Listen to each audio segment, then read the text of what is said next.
Si quelque amoureux passant d'Anjou par Bourgueil voit un pin qui s'élève au-dessus du village, et là, sur le sommet de son pointu feuillage, voir ma liberté, trophée d'un bel œil. C'est à Bourgueil, petit village d'Anjou, que Pierre de Ronsard se déclare en servage amoureux. Bourgueil était déjà à l'époque gallo-romaine, située sur la voie Angers-Tours. Ses habitants s'adonnaient à des cultures diverses, utilisant cette bonne terre alluviale de la vallée de la Loire. Très tôt, au Xe siècle, les moines bénédictins s'installent à Bourgueil. Ils y fondent l'abbaye Saint-Pierre, qui a fêté ses 1000 ans en 1990. Catherine de Médicis aimait y séjourner. Elle est toujours habitée par la congrégation des Sœurs de Saint-Martin. L'église Saint-Germain, du plus pur style plantagenet, a quant à elle traversé les siècles malgré les multiples attaques des hommes, de la foudre et des incendies.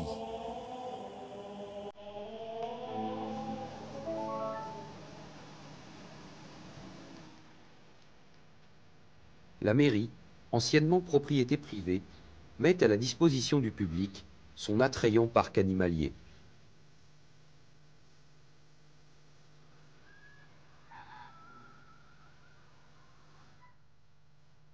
Sur ce coteau, un moulin à vent de type cavier, le Moulin Bleu, qui jadis ne servait pas à moudre du grain, mais de l'écorce de chêne, pour en extraire le tan, utilisé par les tanneries qui existaient à Bourgueil.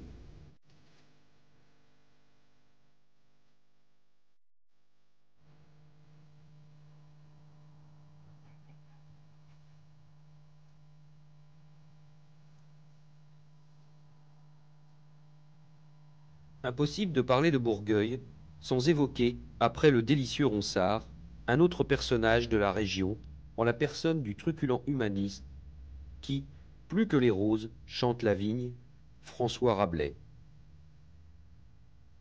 Bourgueil, c'est ce charmant vin, couleur de rubis et aux arômes de fruits rouges. Que c'est des vins très parfumés. Alors, l'appellation Bourgueil, c'est 7 communes pour 1300 hectares environ. Et le cépage qui est cultivé, c'est donc le Cabernet Franc. Alors, ce Cabernet Franc, il est arrivé à Bourgueil dans les années 990, quand l'abbaye a donc été fondée. Et ce sont des plants qui sont arrivés du Bordelais. C'est vrai qu'on a souvent des dominantes de petits fruits rouges ou de petits fruits noirs également, hein, du cassis, de la mûre, hein, de la framboise, de fraises, cerises aussi. Surtout cerise tardive, hein, de la grisotte qu'on appelle par ici. On a souvent ces sensations là quand on hume bien les parfums, et c'est tout à fait plaisant. 2001, ça va donner des vins très, très plaisants, hein, qui n'auront peut-être pas une très grande longévité, mais commercialement qui devaient être des vins très parfumés et très souples. J'aime bien aller me promener dans la nature, bien qu'on y soit toute la semaine, mais le dimanche, ça ne me déplaît pas avec mon chien d'aller voir s'il n'y a pas actuellement une bécasse ou un lapin. Mais le petit, celui-là, il faut l'embrasser. Celui-là, oui, celle-là, c'est un élève, elle a 5 mois. Mais il faut avoir l'œil assez vigilant parce que ça va vite, hein. Et comme en plus, ici, on n'a pas la chance d'avoir une cour très grande, et elle n'est pas fermée, cette cour, parce que comme les clients, il ne faut pas les empêcher de rentrer. Allez. Ouais. Ah. On va plus croire que tu es un chien de cirque qu'un chien de chasse. La chasse, un des plaisirs de l'habitant de la campagne. Le rendez-vous de l'ACCB est le résultat des efforts et du travail bénévole de ses membres. Ils s'y réunissent volontiers, ne serait-ce que pour y passer un moment convivial. Et puis maintenant, avec l'autoroute, bon, on ne peut plus accéder le long de l'autoroute, on n'a pas le droit d'y aller. On arrête à 250 mètres de l'autoroute, normalement. S'il y a des gens qui s'égarent, ils sont à défaut, évidemment. Jean-René Lachasse, il est parti avec sa chienne. Bon, il y a 7 nouveaux chasseurs cette année, et on est 34 sociétaires hors commune. C'est-à-dire des gens qui ont un droit de chasse, qui ont eu ça par des viticulteurs, qui ont 6 hectares de vignes. À ce moment-là, ils ont le droit de chasser. Ils sont pas de la propriétaires qui ont 6 hectares de terre, donc seulement de la vigne.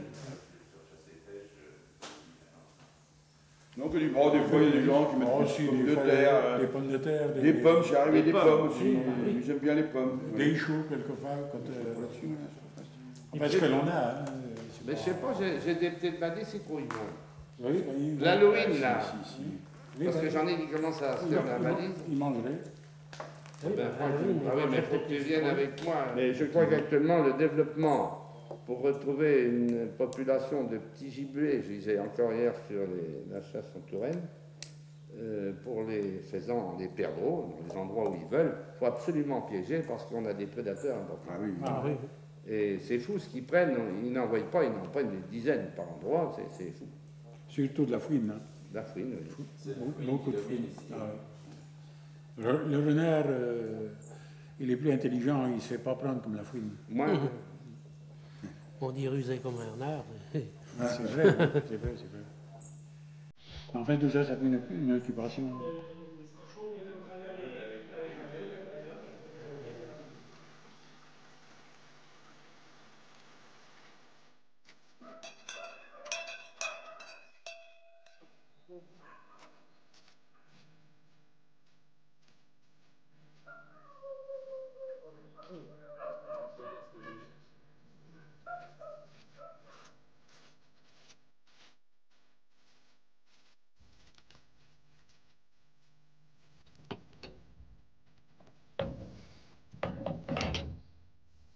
La gestion et l'entretien d'une chasse nécessitent beaucoup de servitude. Parmi celles-ci, la nourriture du gibier est primordiale. Aujourd'hui, on s'occupe des sangliers. Ben, je prends du maïs là et je vais le mettre dans la trémie. Attendez, Georges. Okay.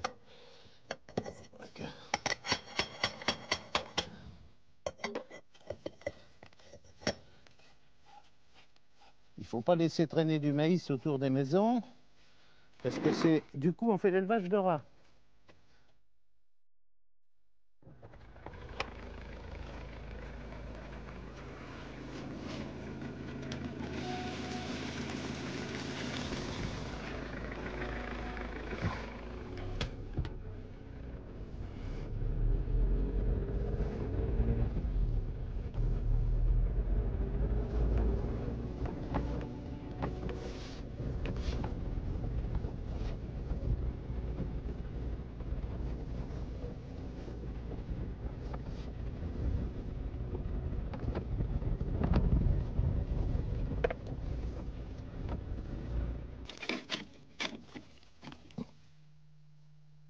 Il se roule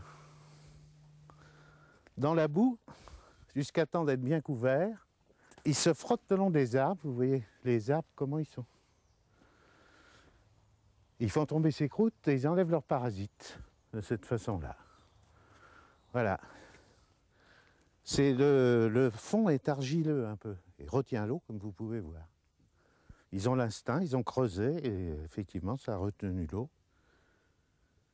C'est eux qui ont choisi ça. En plus, il y a des arbres de petit calibre qui permettent qu'ils se grattent bien. Évidemment, ce n'est pas très bon pour la sylviculture. Hein. Ces arbres-là sont un petit peu condamnés.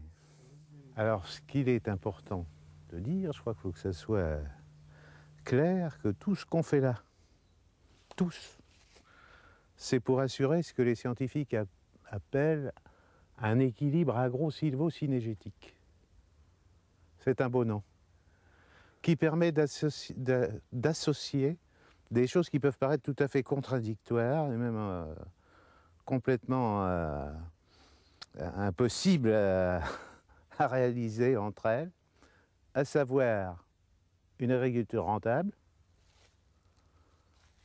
une forêt pérenne et la présence d'une faune sauvage suffisamment abondante pour permettre un prélèvement raisonnable par les chasseurs. Voilà.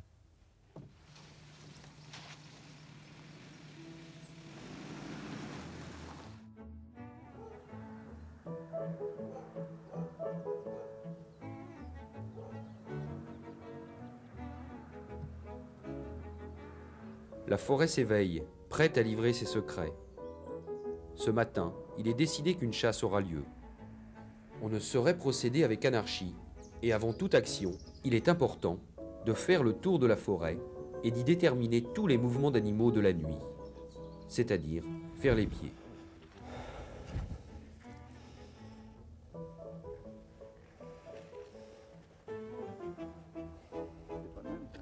Non, non, c'est pas pareil ça.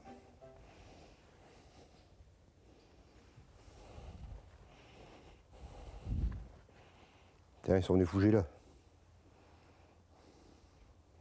Ah, mais ils ont labouré le terrain, alors, comme ça.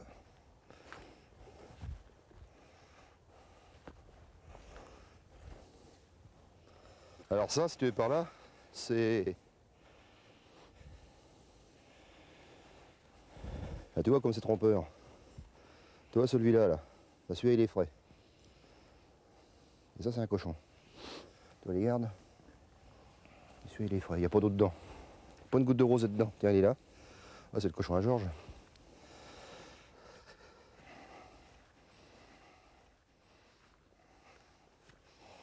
Bon, alors là, notre cochon. Il est là, notre cochon. Ça, on est en limite, là, nous, de chasse. Et la réserve s'arrête ici. Ça, c'est le pare-feu de limite aussi.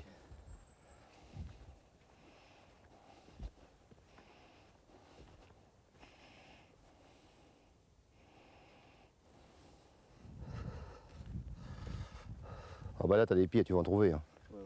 Là, c'est normal, il y a un échange de grands cervidés, là. C'est un peu normal. En plus, les pare-feux sont pleins d'herbe. Ah, c'est un cochon, c'est sûr.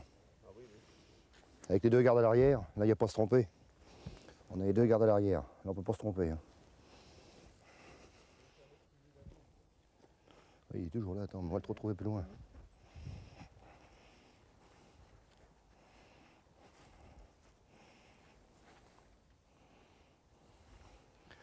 On s'aperçoit qu'on a quand même moins de chevreuils. Et on a baissé notre plan de chasse de 13%. Et ça a été tout à fait suivi par la fédération, qui a même pris exemple sur le GIC pour baisser les attributions du secteur.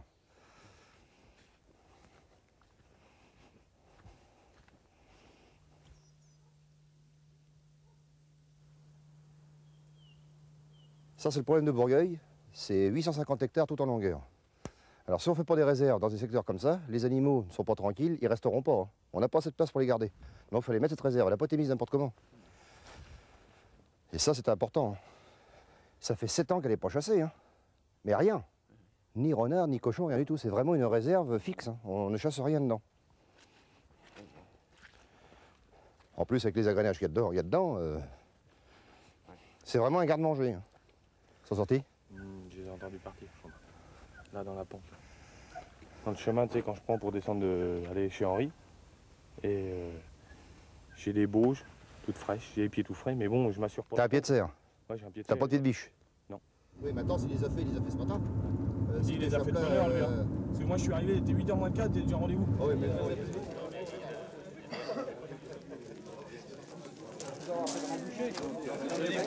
Pardon. On sait pas trop, je défais les pieds ce matin. Sur les landes, il y a des cochons. Il y en a un qui sort, qui va à la barrière de Cigrol, il revient, j'en suis pas sûr. Je suis pas sûr. Il y a peut-être une biche, j'en suis pas sûr non plus. J'ai un pied d'entrée, j'ai un pied de sortie, j'ai un pied d'entrée, j'ai un pied de sortie, je suis pas sûr. Il y a des cochons sur la butte. Là, apparemment, donc le chêne du roi va le faire. On va lâcher un maximum de chiens. Alors les gens, les piqueux des chiens, venez avec moi là. Que je vois déjà qui j'ai avec des chiens.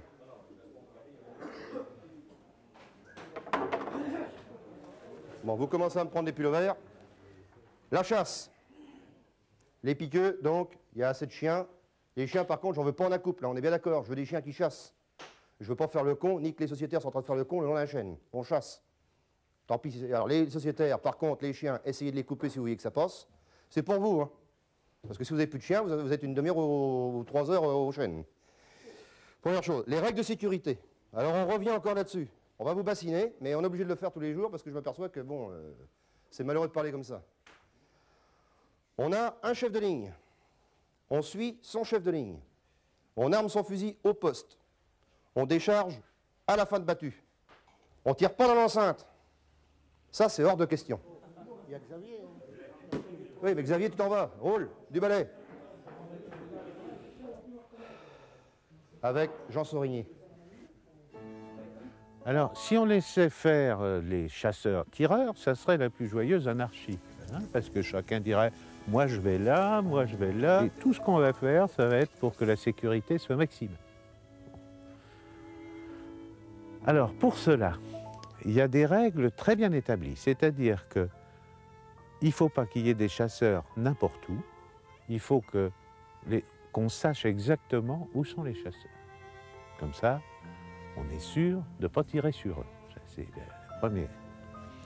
Alors, il y a cette notion de ligne. Alors, qu'est-ce que c'est qu'une ligne? Eh bien, là, vous en avez un parfait exemple. Hein. Vous en avez un parfait exemple. C'est une lisière de parcelles. Alors, sur cette lisière de parcelles, on va placer des chasseurs. Et on va les placer à une distance variable, mais généralement, ils sont à entre 50 et 100 mètres l'un de l'autre. On va placer des chasseurs et ils vont se tenir, prenons ce côté-là, par exemple, ils vont se tenir le ventre au bois, ce que l'on appelle. C'est-à-dire comme ça. Voilà. Face à l'enceinte chassée. Une fois qu'ils sont postés, ils ne bougent plus et ils sont le ventre au bois. Et ça s'explique très bien pour des raisons de sécurité élémentaire. C'est-à-dire que le gibier chassé dans cette enceinte, s'il sort ici, il va sortir pour rentrer dans l'enceinte à côté. Donc traverser ce pare-feu et le chasseur ne peut pas tirer le gibier qu'il voit venir dans l'enceinte parce que justement il y a les chiens et les meneurs de chiens. Donc quand est-ce que le chasseur va pouvoir tirer ce gibier? Ben, c'est au franchissement de l'allée. Et quand l'animal est rendu au milieu de l'allée, à ce moment-là on le tire jusqu'à ce qu'il rentre dans l'enceinte à côté.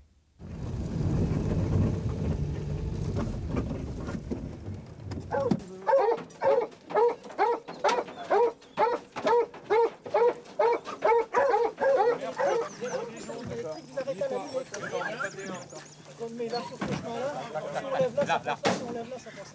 Ah. Viens là, viens là. Viens la belle. Hop, hop, hop, hop. Proxy.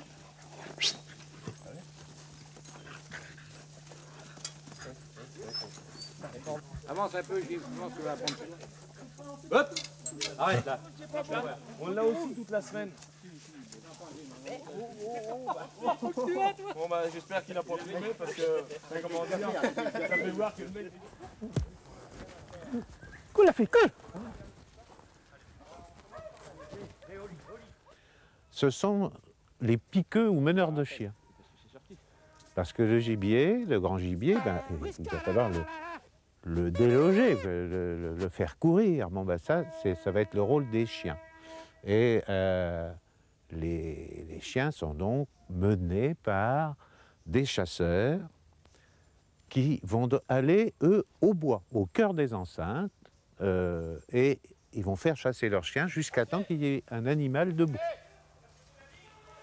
Le travail des meneurs de chiens. Alors, il faut signaler que ces piqueux meneurs de chiens ne sont pas armés. Ils n'ont pas de fusil.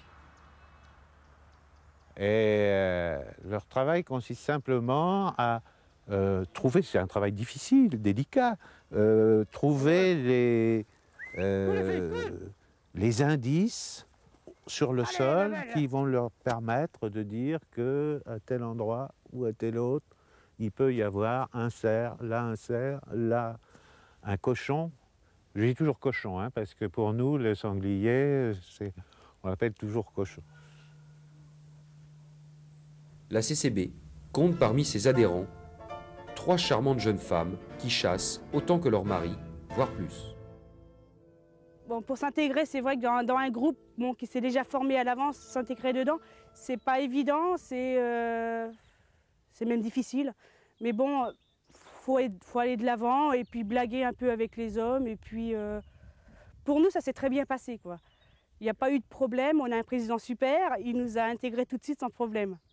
Ouais, on a recherché un petit peu ses défauts et ses qualités. Qu'est-ce qui a prédominé? Les défauts. La merde.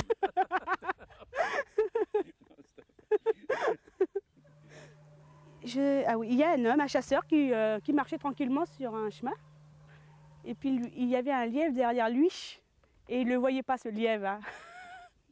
Alors nous, on a pris les avants, et puis avec ma belle-sœur, bien entendu. Et on a été lui fait dans le dos, c'est pas très...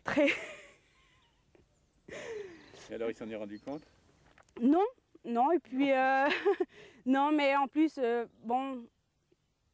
il n'avait rien à faire parce qu'il avait fait la fois d'avant. Alors en fin de compte, il n'avait pas le droit de le tuer. Moi, c'est pour les chiens. Quand la meute est lancée, je vais devant couper les meutes quand elles vont sur un autre territoire. Le feu, la corde. Oui, faut faire beaucoup de chemin. Il n'y a pas toujours la réussite, parce qu'on en arrête 7 ou 8, et puis il y en a 5 ou 6 qui passent à côté. Hein. Alors des fois, on perd 1 heure, 1 heure et quart à courir après ces fameux chiens. Et on revient, on relance sur la traque.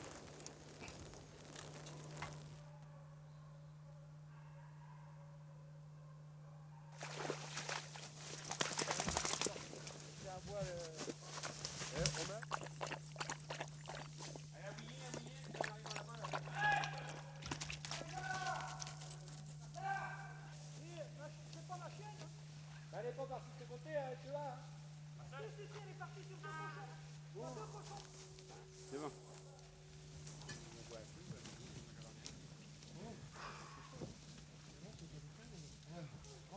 Allez, allez chien, allez, chop, chop, chop, chop.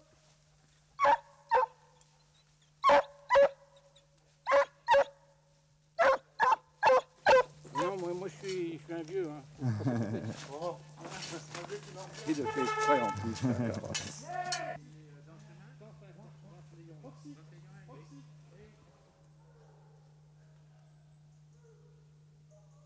Des piboles. Alors qu'est-ce que c'est que des piboles? Et c'est à l'aide de ça et d'un code assez simple que on va savoir ce qui se passe dans la chasse. C'est-à-dire que le tireur, par exemple, doit annoncer ce qu'il a tiré. Hein. Alors, là, c'est le code de l'animal. Le renard, 2 coups. Le chevreuil, 3. Le cochon, 4. Et le cerf, 5. Voilà. S'il annonce que l'animal, ça veut dire qu'il l'a manqué. S'il annonce l'animal plus le rigodon, ça veut dire que l'animal est mort. Qu'est-ce que c'est que le rigodon? C'est une série de petits bruits de trompe, une dizaine de coups. Alors je vais vous faire l'onomatopée de la mort d'un sanglier, par exemple. 4 coups suivis du rigodon. Ça nous donne tut, tut, tut, tut, tut, tut, tut, tut, tut, tut, tut. Ça veut dire sanglier mort. Voilà.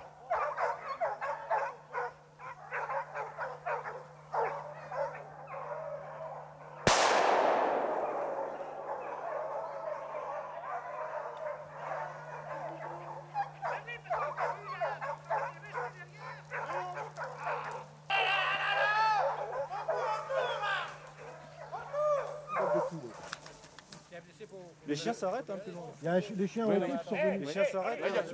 Et moi de là-bas, je le vois. Et la première est dedans, pas la deuxième. Hop, hop, hop, hop, hop. Vous avez vu? Vous l'avez mis dedans? Allez. Non, non. Non, bah non, on était encore dans le bois.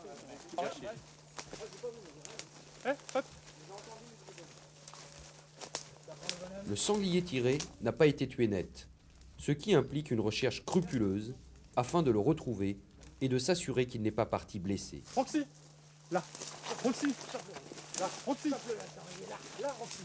Là. Allez, sors. Allez, là. Allez, là.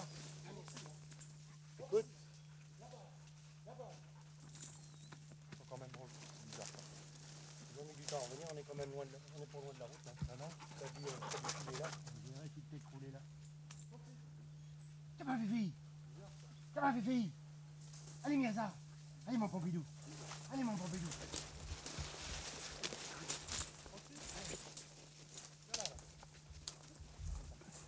Ah, Pompidou. Pompidou. Là. Ouais. Il y a pas des fois du poil ou des choses, ça nous dirait un peu. Alors, il est où? Il est où? Hein? Il est où? Tu l'as?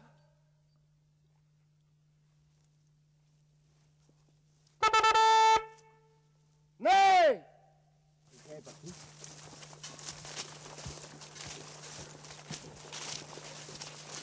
Là. Je pleure là.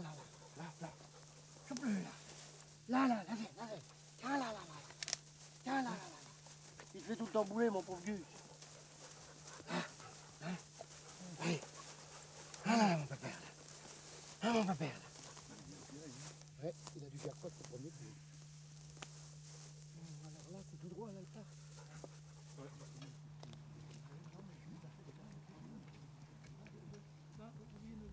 La chasse terminée, c'est la rentrée au rendez-vous, avec quelques petits aléas.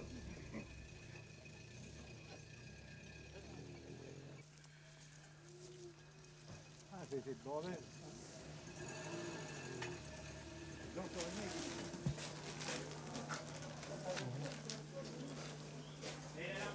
C'est pas le tamis. Bon.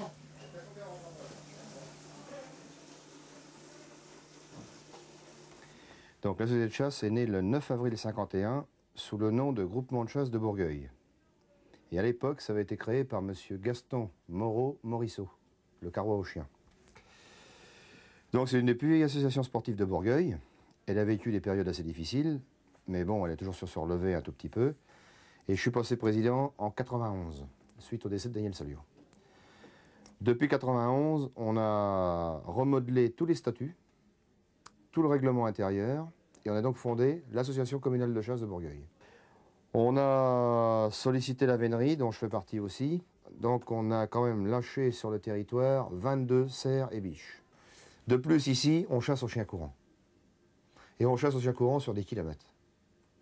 On n'a pas de frontière, je dirais, par rapport aux... Pardon. On n'a pas de frontière par rapport aux communes. On se respecte les uns les autres, on ne va pas les tirer un animal chez un autre. Mais par contre, les chiens courants passent. Les gars, bon, bah, ça arrive. C'est déjà arrivé, on a tué un cochon qui venait de Saint-Nicolas, on ne le savait pas trop, les chiens arrivent derrière. On ramène ça en rendez-vous et la venaison est partagée. Il y a une bonne entente, ça se finit dans la bonne humeur, ça se finit très très bien. Les chiens échangent de territoire, c'est pareil. Ils reviennent dans les voitures à droite à gauche, on va les récupérer. Il n'y a pas de décroche. Donc ici, on a quand même un panachage de chasse, petit gibier, vénerie, grand gibier. Et comment dirais-je, on est dans le pays de Rabelais en plus. Dans le pays du bon vin, dans le pays du savoir-vivre. C'est vrai que ça se passe bien chez nous. En Gaule, tout se termine par un bon repas.